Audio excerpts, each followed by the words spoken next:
Beberapa waktu ini saudara-saudara ada cukup banyak perdebatan mengenai apakah kita harus ibadah secara online ya atau ibadah di gereja. Dan ini ramai banget pertentangan ini terjadi. Nah, sebenarnya saudara-saudara, janganlah kita sampai harus memperdebatkan itu. Apakah kita harus ibadah secara online ataukah kita ibadah di gereja ya? Mungkin sekarang apakah ibadah di rumah atau ibadah di gereja? Sebab mungkin setiap orang atau setiap gereja itu punya alasan-alasan sendiri mengapa mereka harus ibadah di gereja atau mereka ibadah di rumah.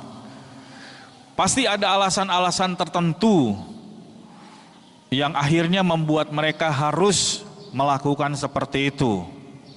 Nah, jangan sampailah perdebatan ini membuat perpecahan di dalam gereja atau membuat orang kemudian saling menghakimi satu dengan yang lain dengan berbagai-bagai kata-kata yang digunakan dari firman Tuhan. Mereka mulai saling menghakimi satu dengan yang lain dan merasa diri yang paling benar. Sebenarnya kalau kita mau berbicara tentang ibadah, maka kita akan berbicara tentang perjumpaan dengan Tuhan. Jadi namanya ibadah itu perjumpaan dengan Tuhan. Jadi tempat itu bukan menjadi hal yang utama untuk kita bisa beribadah. Entah kita mau beribadah secara online gitu ya, secara di rumah, ataukah kita beribadah di dalam gereja, itu bukan menjadi hal yang utama.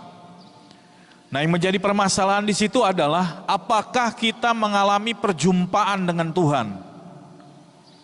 Jadi meskipun kita di gereja atau meskipun kita itu di rumah, kalau kita nggak mengalami perjumpaan dengan Tuhan, ibadah kita itu sia-sia gitu. Jadi marilah kita sungguh-sungguh mendekat kepada Tuhan. Jaga hati kita dan sungguh-sungguh kita datang kepada Tuhan, karena ibadah itu berbicara mengenai perjumpaan kita dengan Tuhan.